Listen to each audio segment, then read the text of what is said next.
El petróleo resulta un enclave de la economía mexicana, un esfuerzo que generaciones pasadas realizaron para asegurar, en beneficio de la nación, el usufructo de este recurso natural y finalmente, en el ámbito de la geopolítica, un bastión de nuestra soberanía.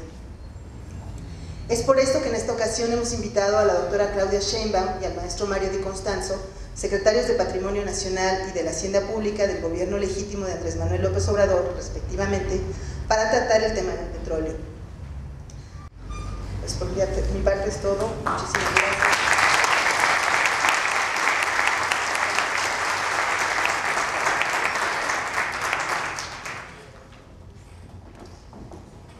Pues primero muchas gracias por la invitación a esta inauguración del Círculo de Estudios de Cuapa. En particular gracias a Maru por ser tan insistente en la invitación, que luego a veces la verdad es que ha sido tan grande lo de los círculos de estudio que se han formado no solamente en la ciudad sino en el país, que recibe uno muchas invitaciones para poder estar en muchos lugares y a veces pues no le da uno el tiempo, ¿no?, para poderlo hacer, pero pues aquí con muchísimo gusto estamos aquí, aparte que pues somos de la delegación Tlalpan, ¿no? Yo voy a tratar de dividir la conferencia, primero que sea para entender un poquito lo que fueron las reformas de 1992 en el sector eléctrico y el impacto que han tenido en la actualidad, qué implicaciones han tenido, para entender un poco qué es lo que quieren hacer en el sector petrolero, ¿no? Y después de esta breve descripción de lo que ha pasado en el sector eléctrico, hablar un poco de por qué es tan importante el petróleo, no solamente en términos de nuestra vida cotidiana, sino en la importancia en el desarrollo del país, qué es lo que ha pasado con Pemex y el sector petrolero en el país en los últimos 30 años, y cuál es el discurso actual del gobierno usurpador y en general de los organismos financieros internacionales que intentan la inversión privada en este sector tan importante, y decirles después que estamos tratando de hacer esta comisión que se formó en la última reunión de la Convención Nacional Democrática a partir de enero del próximo año. Entonces, más o menos en ese orden voy a tratar de hacer la exposición. Los dos sectores, digamos, fundamentales del sector energético en México son precisamente el sector petrolero, que incluye el petróleo y el gas natural y algunos otros derivados, y el sector eléctrico, que es el que nos permite la electricidad que tenemos en el país. Actualmente el 98% de los poblados en el país están electrificados. Ambos sectores, uno en 1938 fue expropiado por el general Lázaro Cárdenas, después de una huelga de trabajadores petroleros, en donde las empresas transnacionales que tenían los recursos petroleros y el desarrollo de los recursos en su procesamiento, transformación, no quisieron resolver las demandas de los trabajadores, y en esta perspectiva y en una visión de muy largo plazo del general Cárdenas decide expropiar el petróleo con la participación de todos los mexicanos, como muchos de nosotros sabemos o nos han contado nuestros padres o abuelos que participaron de esta enorme labor que hizo el pueblo de México por rescatar los recursos naturales a favor del propio pueblo. En 1967, López Mateos nacionaliza la industria eléctrica en una visión similar, en la idea de que era el Estado quien tenía que desarrollar la electrificación del país para su propio desarrollo, y que las industrias privadas que tenían en sus manos la industria eléctrica no iban a permitir que esto se desarrollara. En 1992, con Salinas de Gortari, se hace un cambio a la ley de servicio público, además de los cambios constitucionales que se hicieron, en particular en el artículo 27 constitucional, prácticamente, o más bien no tocan el sector eléctrico ni tocan el sector petrolero, pero en el sector eléctrico hacen una modificación a lo que se llaman las leyes secundarias. En la electricidad, la ley secundaria es la Ley de Servicio Público de Energía Eléctrica.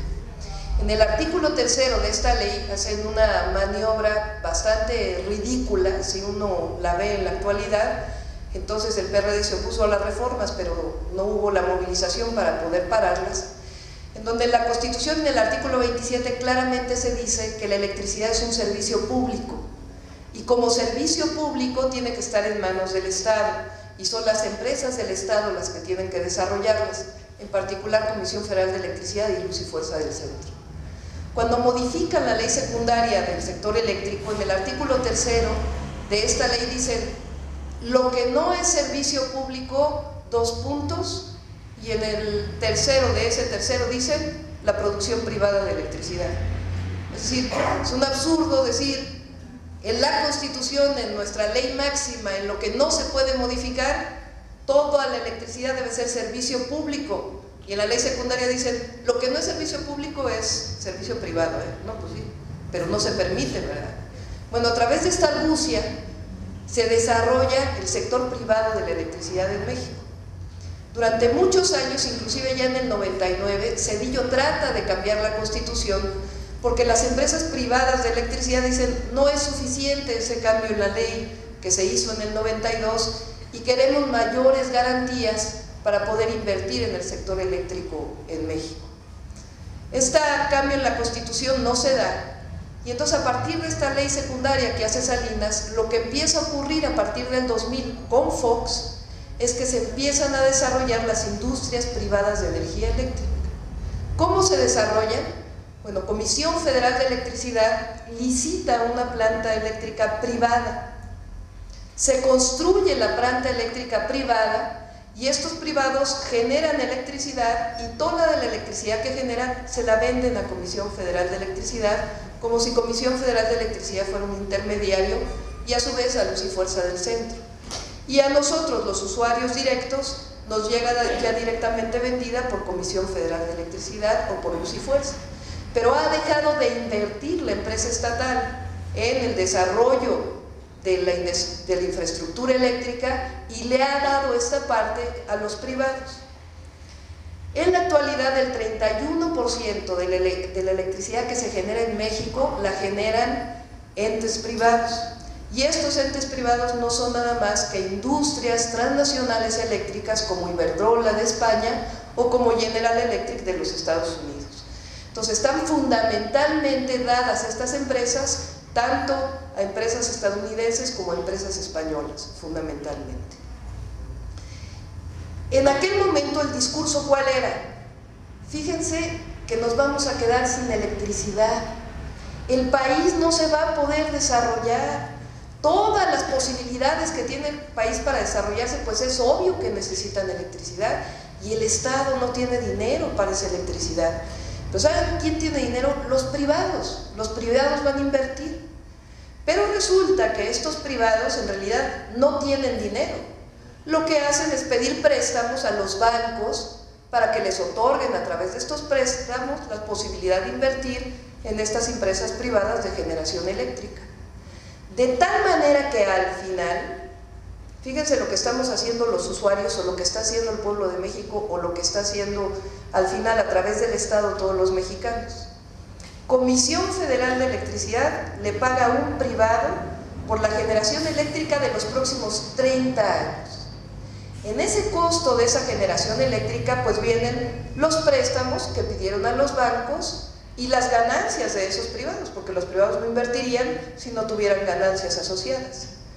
Resulta que estamos pagando más caro el préstamo que pidieron los privados que si lo hubiera pedido directamente Comisión Federal de Electricidad para desarrollar sus propias empresas. Porque aquí Mario les puede explicar que cualquier préstamo que se pide a un banco, pues le sale mucho más caro a un privado que no tiene el respaldo de un Estado como el mexicano, al que le pudieran dar tasas de interés más bajas. Entonces al final, en este momento estamos pagando un porcentaje altísimo de la electricidad que se está generando a unos precios más altos de los cuales hubiera generado Comisión Federal a través de pedir un préstamo.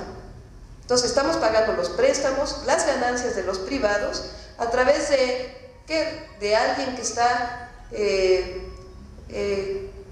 lo único que está haciendo es siendo un tercero en la generación de electricidad cuando esa la podía desarrollar el propio Estado. Y al final lo que tenemos son situaciones como por ejemplo la que ocurrió en Tabasco, que ha estado denunciando nuestro presidente legítimo, en donde como Comisión Federal de Electricidad tiene contratos con estos privados por no romper los contratos que tiene con estos privados, ha dejado de generar con las propias plantas de Comisión Federal de Electricidad. Y entonces las hidroeléctricas, que a Comisión Federal de Electricidad le sale mucho más barato generar con ellas, las tiene funcionando poquitito y a las empresas privadas las tiene funcionando al máximo.